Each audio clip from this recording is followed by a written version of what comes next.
उत्तर प्रदेश की राजनीति से इस वक्त की बड़ी खबर। आपको बता दें कि मोदी ट्रंप प्रस्तावित ट्रेड डील के विरोध में आज प्रदेश भर में प्रदर्शन देखने को मिला। आम आदमी पार्टी के आह्वान पर सभी जिला मुख्यालयों पर कार्यकर्ताओं ने शांतिपूर्ण लोकतांत्रिक तरीके से प्रदर्शन किया और राष्ट्रपति महोदया के नाम ज्ञापन सौंपा।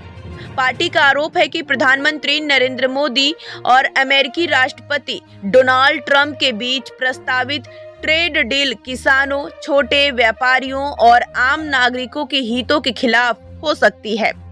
ज्ञापन में कहा गया है कि इस डील की शर्तों और संभावित प्रभावों को लेकर संसद और जनता के सामने पूरी पारदर्शिता नहीं रखी गई है। साथ ही कुछ उद्योग समूहों, विशेषकर अडानी ग्रुप और राफेल सदैव में ऑफसेट पार्टनर बनी रिलायंस डिफेंस का हवाला देते हुए निष्पक्ष जांच की मांग की गई है। पार्टी का कहना है कि यदि अमेरिकी उत्पादों पर भारत में 0% टैक्स और भारतीय उत्पादों पर अमेरिका में लगभग 18% शुल्क लागू होता है तो इससे भारतीय किसानों और स्थानीय उद्योगों को नुकसान हो सकता है। जिला महासचिव ए.के. सहाय के नेतृत्व में ज्ञापन सौंपते हुए कहा गया कि जब तक सरकार इस डील की सभी शर्तें सार्वजनिक कर स्पष्ट जवाब नहीं देती, तब तक पार्टी लोकतांत्रिक तरीके से विरोध जारी रखेगी। इस प्रदर्शन में मनोज कुमार, ऋषिकेश, संजय राजभर, विनोद कुमार सहित कई कार्यकर्ता मौजूद रहे। फिलहाल इस मुद्दे पर सियासत तेज हो गई है और आने वाले दिनों में यह विवाद और गहराने के संकेत हैं।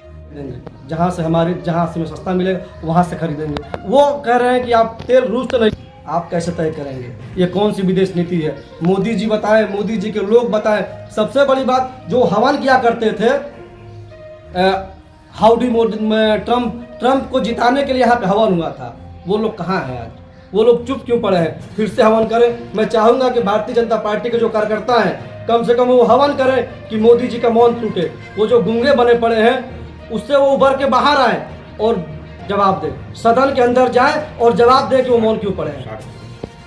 जिला महासचिव आम आदमी पार्टी। क्या है आज आप लोगों ने पत्र आज दिया? ये ज्ञापन हम लोग जो दे रहे हैं, यह हमारे देश पर दूसरा कोई शासन करना चाह रहा है।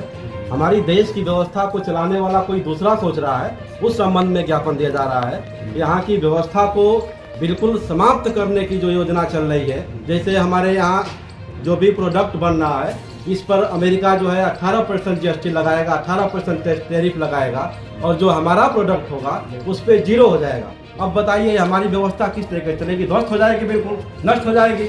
हमारा ऑटोमेटिक सामान महंगा हो जाएगा और वहाँ का सामान जो आएगा वो सस्ता रहेगा। इसी प्रकार से वहाँ के किसानों को 70 करोड़ का जो है सब्सिडी दिया जा रहा है और हमारे यहाँ की जो व्यवस्था है उसमें सब्सिडी 0 है, 1 रुपये का भी सब्सिडी नहीं दिया जा रहा है। इस प्रकार से जो देश की व्यवस्था चल रही है बिल्कुल देश के किसानों के साथ बहुत बड़ा अन्याय है और उसी अन्याय के खिलाफ जो है ये ज्ञापन राष्ट्रपति के महोदय के नाम से दिया जा रहा है। ठीक।